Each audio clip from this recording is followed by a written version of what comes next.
Museums are commonly considered places containing items that might be curious, at times interesting, and even of value, but nonetheless, items with nothing to do with daily life. The Metauro Valley is the ideal place in which to discover that a museum is not somewhere dedicated to the preservation of antique items and finds. On the contrary, a museum is a living place, part of an even livelier context, formed by people, places, gestures, and memories that we can touch.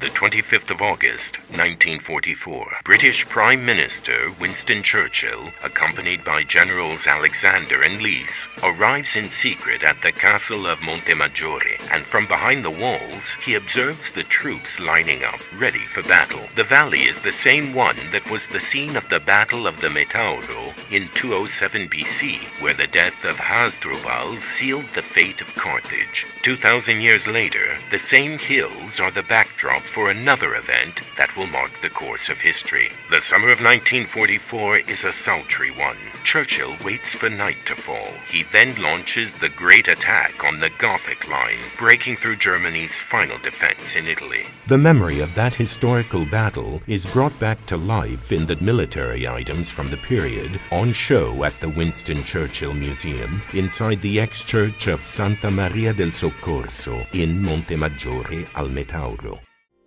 A small underground room with barrel vault and walls finely decorated in relief has been discovered beneath the walls of the castle of Piace. The period of this underground chamber is uncertain, and it is also difficult to get a real idea of its purpose. It might have been used as a shelter or even as a tomb. In any case, the historical roots of this old village are to be found inside it. A museum inside an old house, or in other words, Mina's house is transformed into a museum. This has happened in San Giorgio di Pesaro, where an old house has become a home to a museum that gives an in-depth view of the close ties between local traditions and the environment. An educational approach is used to show the natural aspects of the territory, from the breeding of silkworms to beekeeping. But there is also a rich collection of stuffed animals, and beneath the house, a typical wine cellar where you can taste the area's wines.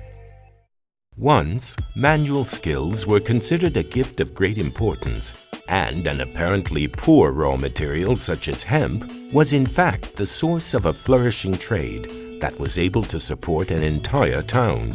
The town in question is Orciano, and the trade is that of rope maker, once also much in demand by sailors for the rigging of their fishing boats. A visit to the Rope Museum in Orciano will give you a better view of the forms, swivels, heddles, and other working tools of the many rope makers who made their fortunes here. There is also a large array of different kinds of rope for various uses, and in a separate room, a section dedicated to the memory of the old Orciano brickworks. Of course, there is also a tribute to a famous artist who was born here.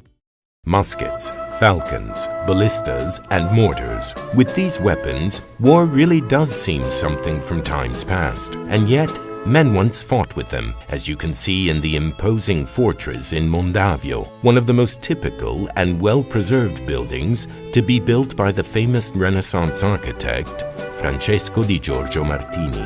A visit to Mondavio's Historical Reenactment Museum takes visitors on an exciting journey back through time to a period between the 15th and 16th centuries, old weapons of all types and styles, and real war machines. The rich civic museum inside the ex-convent of San Francesco also contains interesting artistic and historical items linked to Mondavio. As well as important paintings from the 17th and 18th centuries, there is also a 17th century tabernacle in walnut and cherry wood with carved inlay work by Fra Liberato of Urbino. Between myth and history, Barchi's museum shows two different aspects that have left a deep impression on the life and imagination of the area. The facts. As far back as the 18th century, many people of Barchi were potters, creating terracotta plates and pots for use in the home. Today, this business is widely documented in the Pots and Potters Museum, and anyone visiting the museum can try to make their own pot or souvenir. There is also a narrative aspect. Both admiration and disapproval run through the stories of the many who tell of the bad deeds of the Banda Grossi, a group of local brigands who were the subject of much talk around 1860. Sant'Ippolito is one of the best examples of the elusive nature of art. The museum in the true sense of the word is to be found in the rooms of Palazzo Bracci, set out as a documentation center to provide information about the art of working with sandstone. But the whole town forms another open-air museum, with its narrow streets and old houses decorated by sandstone works dating back to the 16th, 17th, and 18th centuries. The local craftsmen also leave their stone masonry workshops open to the public so that visitors can enter even further into the very heart of the town. And just as in the early 14th century, when Aimonetto da Sant'Ippolito worked on the site of the Palazzo dei Papi, the town is transformed into one large workshop every summer. This happens during Scolpire in Piazza. Fossombrone takes its name from the Roman municipality of Forum Sempronii, which for centuries was one of the most influential towns in the middle Metauro Valley. This important past was due to one road, the well-known consular road known as the Flaminian Way, opened in 220 BC to link Rome to Rimini and the northern regions. Archaeological findings in nearby Tavernelle have brought to light evidence of an ancient farm with taberna, tavern. Other remains found along the Flaminian Way, near Calcinelli, have shown the existence of a mutatio ad octavum, a post station for changing horses. There are many precious finds that link these places to the Romans, and these can be visited at the Vernereci Museum of Archaeology in Fossombrone. A long flight of steps takes the visitor into the prestigious High Court, which is home to the museum documenting the development of the area from prehistoric times to the late Roman period. The Vernereci Gallery is also to be found inside the High Court. This gallery contains paintings from local churches, institutes that have been disbanded or suppressed, and private collections from the 16th to the 19th centuries.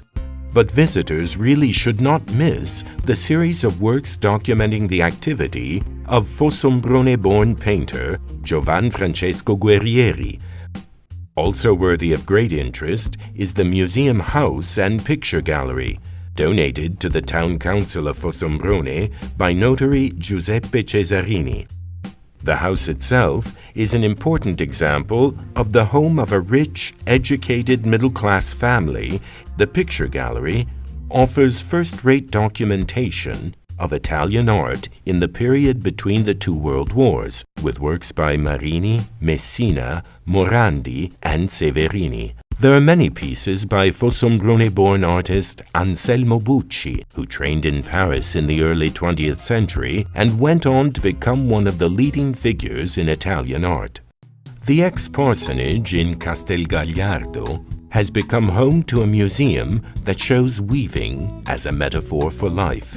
A rich collection of photographs illustrates local traditions in terms of the artisan and artistic aspects of weaving, which until the 1960s was a common skill in every local family. Many families still weave, and at the museum there is always someone to demonstrate these traditional skills, inviting visitors to try out weaving for themselves. One of Italy's first organic farming concerns was founded in Isola del Piano, at the ex-monastery of Montebello, and it also has a museum dedicated to preserving local history. Exhibits range from old ceramic finds to farming equipment. The Palazzo del Feudatario is the artistic heart of Montefelcino. This imposing building was built in the latter half of the 16th century on behalf of Count Fabio Landriani. Inside is an exhibition of contemporary graphic art, alternating artists who are still linked to figurative works with abstract pieces. The collection includes works by Callavalle, Belagamba, and Piacesi, as well as some of the most important artists from the marches, in particular Anselmo Bucci and Emilio Antonioni. There is a museum inside an elegant home known as Villa del Balì, situated between the hills of Saltara and Cartoceto, where the cast-iron rule of "look but don't touch" that we learned as children is not to be obeyed. There are interactive stations that give visitors hands-on experience of natural phenomena, such as optical illusions, the paradoxes of mechanics, and the properties of light. This is a place where every opportunity to get involved is developed to the full in a fun route that familiarizes visitors with the laws and theories of science. From here, it is also possible to approach the stars, thanks to a planetarium and a powerful telescope that captures the night sky live. The Villa del Balì Science Center is the second largest in Italy in terms of space and the largest in the Marches region.